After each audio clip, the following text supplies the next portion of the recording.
Nouvelle session de l'information Suspid Line TV. Mesdames et messieurs, bonsoir et bienvenue dans ce journal. Depuis quelques mois, les espaces publics précédemment libérés sont à nouveau occupés de manière anarchique, suscitant la réaction du ministre de l'Intérieur et de la Sécurité publique. Ce dernier a donné pour instruction à la police républicaine de prendre les mesures nécessaires pour rétablir l'ordre face aux interprétations divergentes de ces consignes. La police a jugé utile de clarifier les directives afin d'assurer leur application juste et efficace. Comment la mairie a procédé ce samedi à la remise de prix aux meilleurs élèves de la commune, un geste fort en faveur de l'excellence et de la motivation dans le secteur éducatif. Plus de précisions dans un instant. Au cœur de l'actualité internationale, 3 personnes ont été jugées en Afrique du Sud pour effraction et vol, retrouvées dans une ferme appartenant au président Cyril Ramaphosa.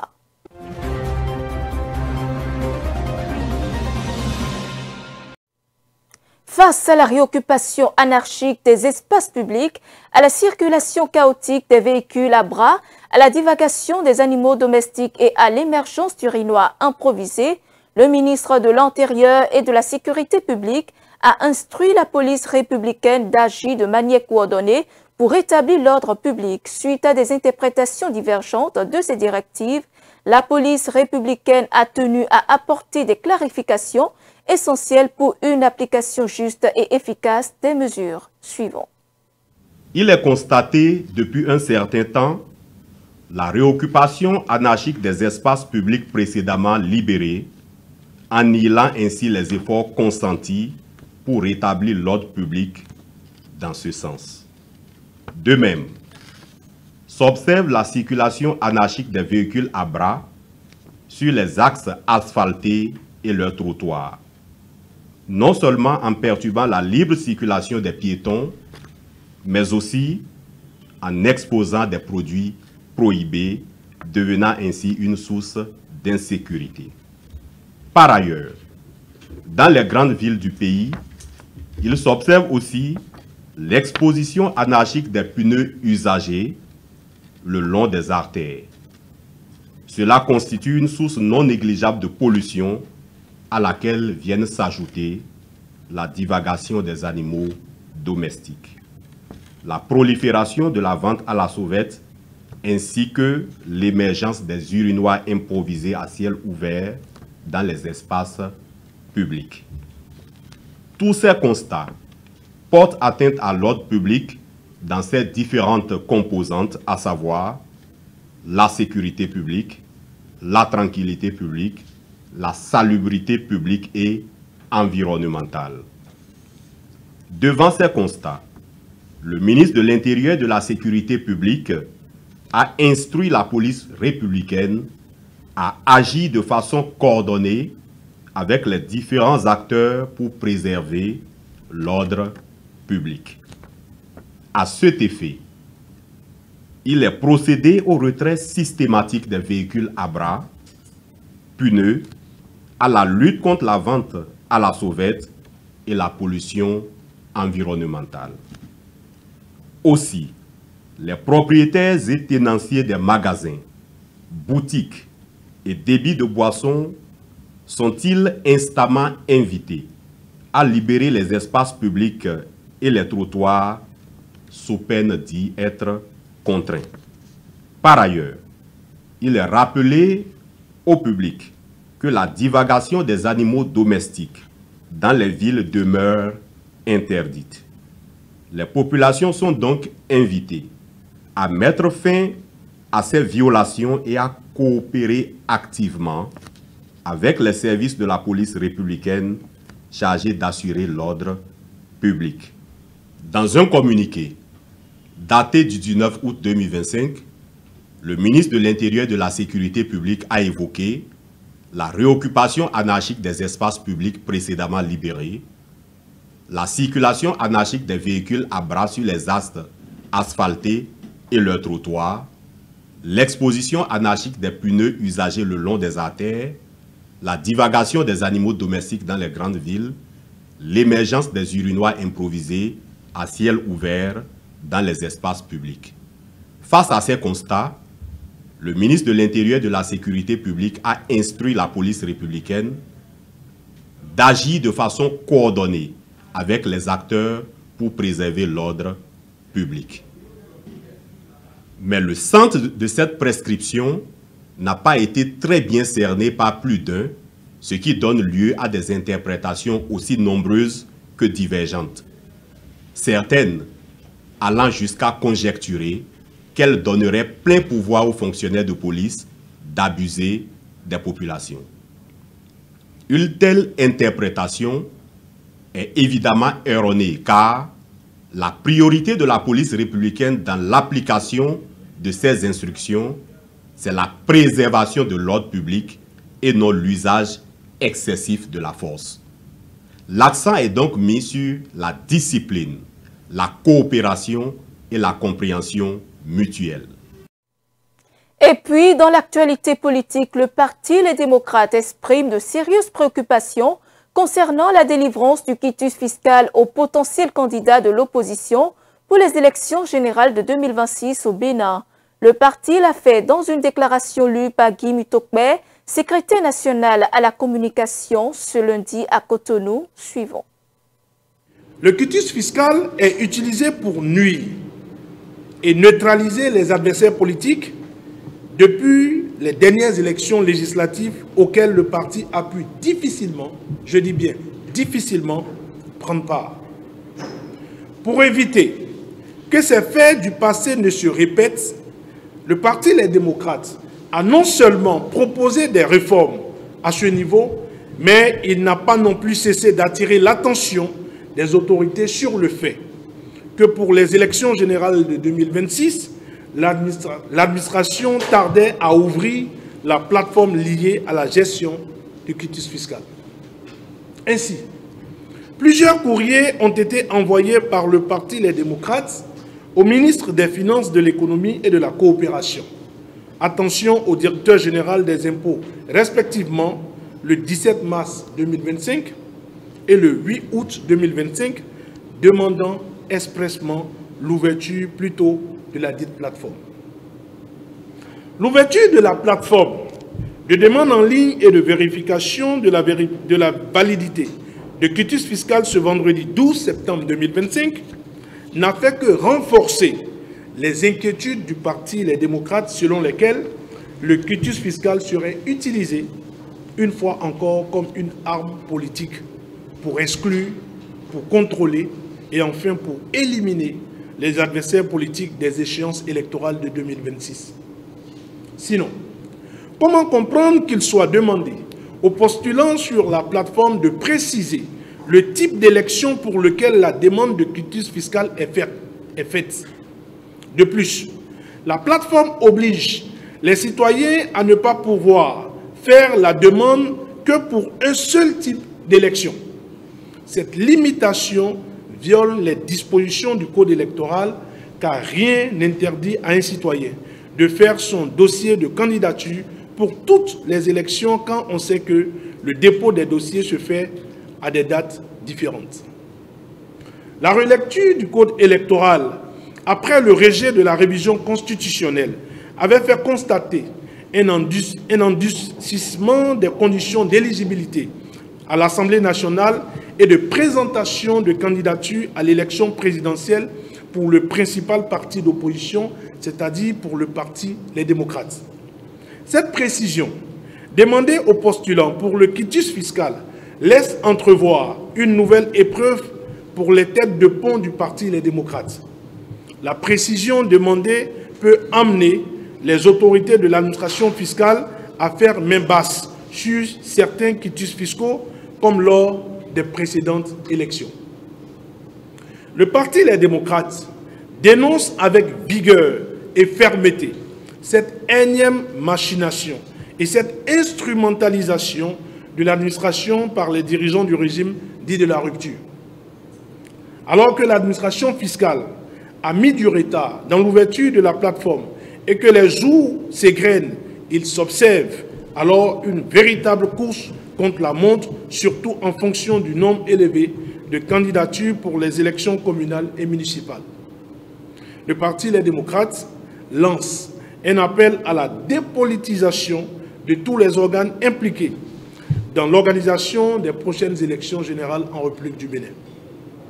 Le Parti Les Démocrates invite l'administration fiscale à délivrer les quitus fiscaux demandés par les candidats à la candidature en fonction du nombre d'élections souhaitées, car la seule condition exigée par le code électoral pour tout candidat est un quitus fiscal des 3 dernières années précédant la date de dépôt de candidature et attestant que le candidat est à jour du paiement de ses impôts.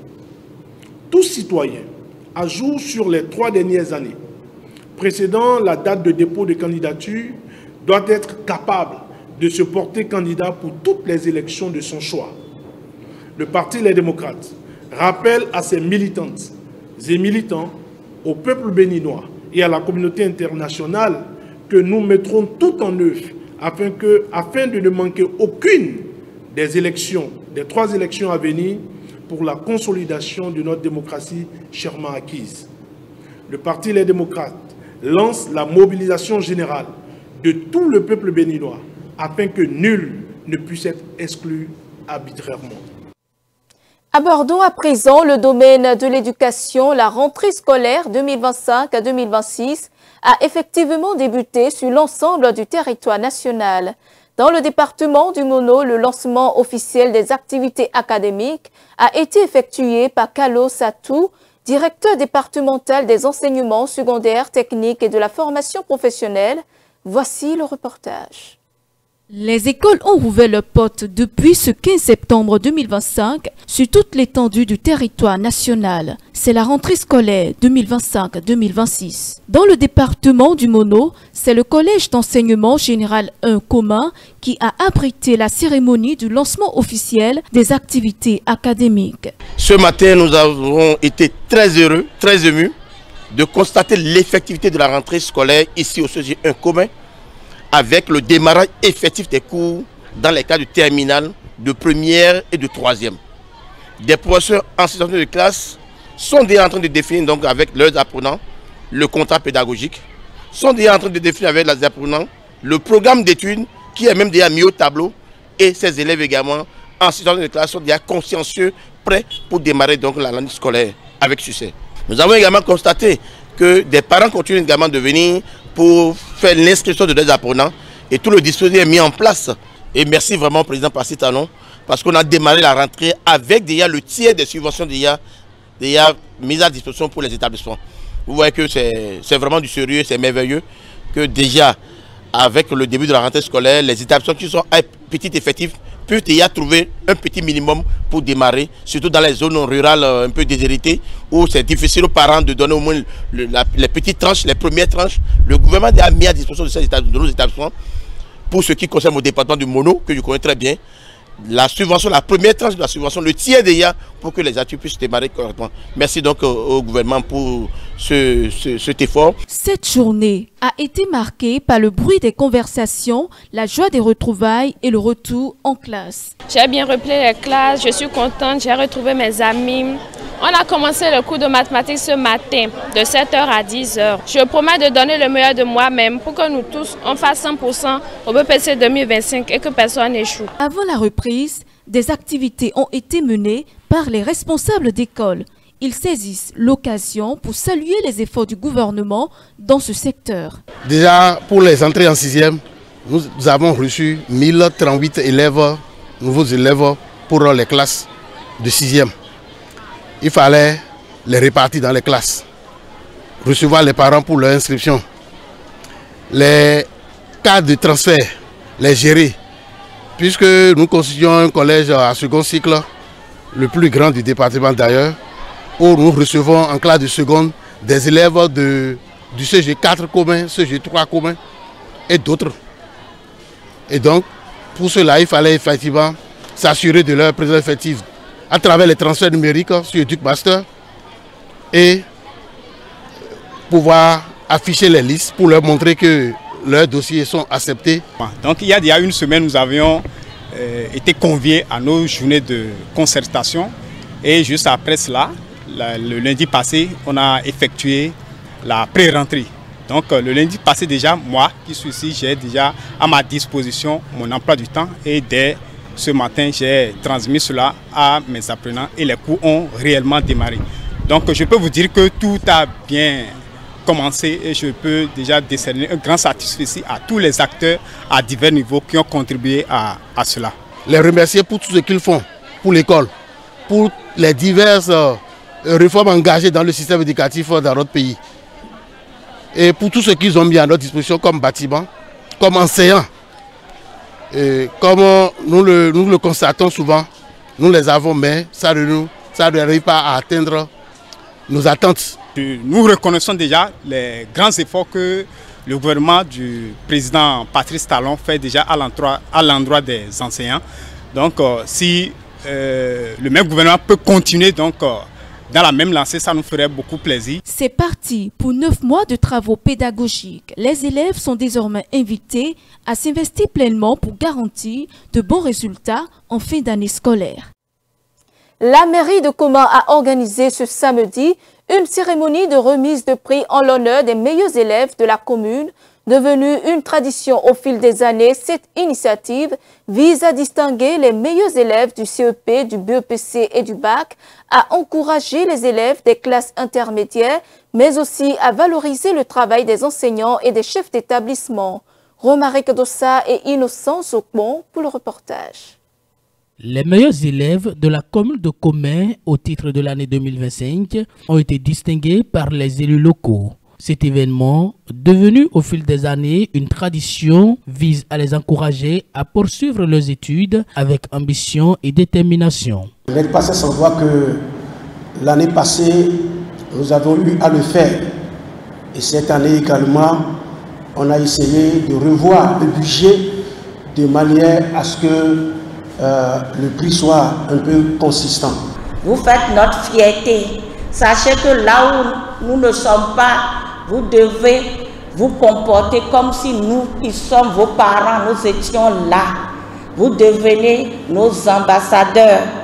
À Cotonou ou à Abomey, ça dépendra de l'université que vous allez fréquenter ou encore Ketou, je ne sais où. Ou en Europe, c'est notre souhait. Que Dieu vous bénisse et qu'il vous accompagne. Nous prenons date avec vous. Écrivez dans votre calepin que dans 3 ans, dans cette même salle, vous êtes parmi les meilleurs. Je pense que le contrat est signé. Le contrat est signé. Les enfants s'engagent à maintenir le cap. Être reconnu parmi les meilleurs bacheliers de notre commune, c'est une fierté qui dépasse les simples résultats. C'est le reflet de la patience, de la persévérance, du travail et aussi du soutien, aussi bien de mes parents et de mes enseignants.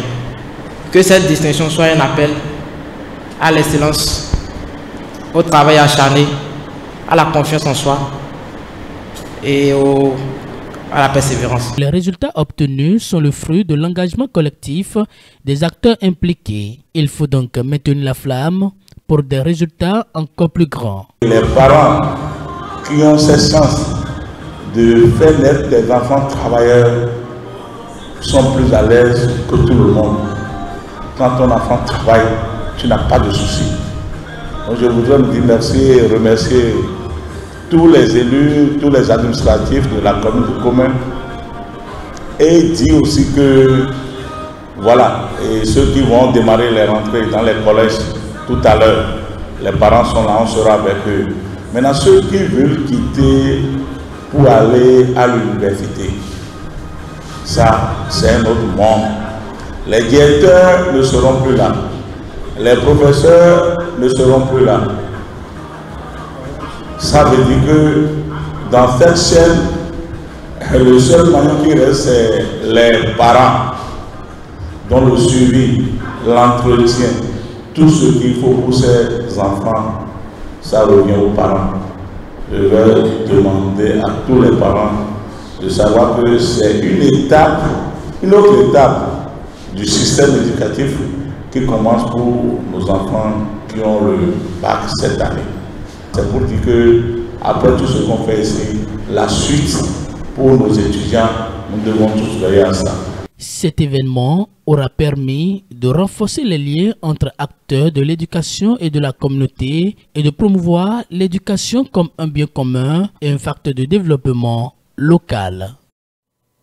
En interactualité, expulsés des États-Unis, plusieurs ressortissants ouest-africains ont été accueillis au Ghana avant d'être renvoyés dans leurs pays respectifs. Les autorités ghanéennes invoquent des raisons humanitaires pour justifier cet accueil transitoire. Le reportage. Les 14 migrants ouest-africains expulsés des États-Unis vers le Ghana ont regagné leur pays.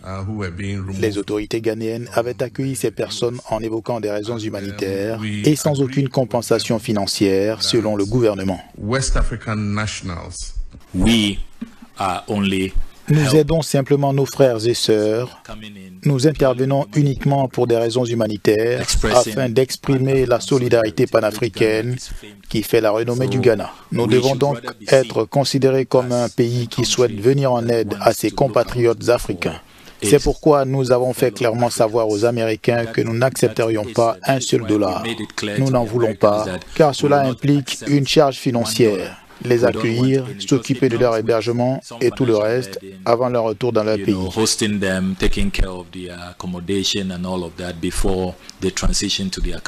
Ils étaient 13 Nigérians et un Gambien reçus par le Ghana qui a rejeté les critiques selon lesquelles cet accueil constituait un soutien aux politiques migratoires du président Trump.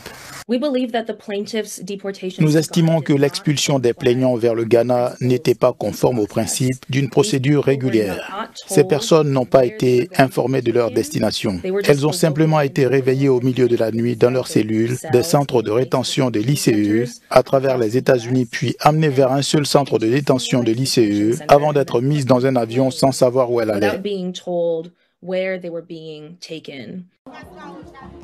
Si la Gambie se garde pour l'instant de tout commentaire, le Nigeria déclare n'avoir pas été informé de l'envoi de ses ressortissants au Ghana.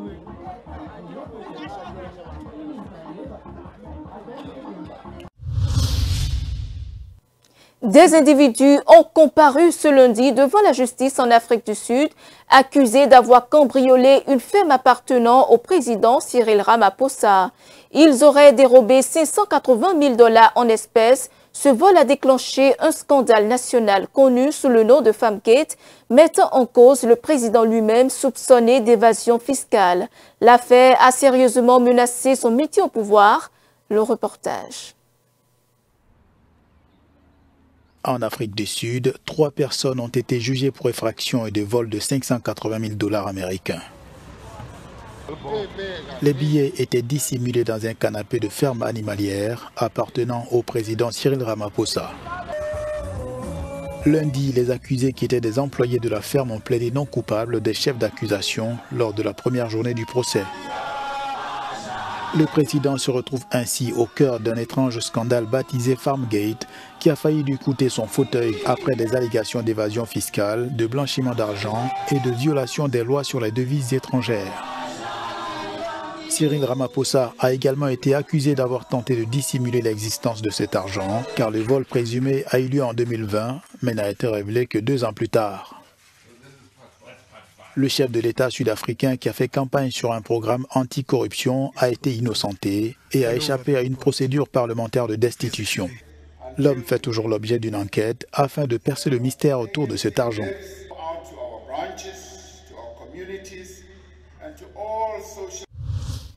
Des centaines de personnes ont assisté ce mardi aux funérailles de 31 journalistes yéménites qui auraient été tués lors des frappes israéliennes qui ont visé Sanaa, la capitale du Yémen, tenue par les Houthis. La semaine dernière, les frappes visaient les rebelles Houthis dans la ville en réponse à un drone lancé par le groupe soutenu par l'Iran qui a franchi le dôme de fer et d'autres systèmes de défense aérienne. C'est après moi. À Sanaa, capitale du Yémen, des centaines de personnes ont assisté mardi aux funérailles de 31 journalistes tués la semaine dernière lors de frappes aériennes israéliennes. À l'intérieur de la mosquée Al-Sha'ab, la foule a récité des invocations religieuses autour des cercueils afin qu'ils ne soient portés et escortés par la garde d'honneur.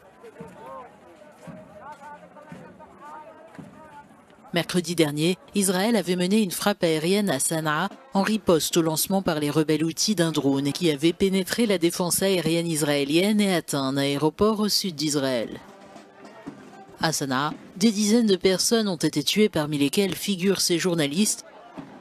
Selon le ministère de la Santé Houthi, les frappes israéliennes ont touché des quartiers résidentiels, un quartier général militaire et une station-service. Israël avait déjà mené plusieurs vagues de frappes aériennes en réponse aux tirs de missiles et de drones des Houthis. Ces derniers affirment agir en soutien au Hamas et au peuple palestinien de Gaza. Et c'est la fin de ce journal. Merci de nous avoir suivis. Suivez-nous en continu sur speedlinetv.bj/live et sur nos différents canaux digitaux Facebook et YouTube.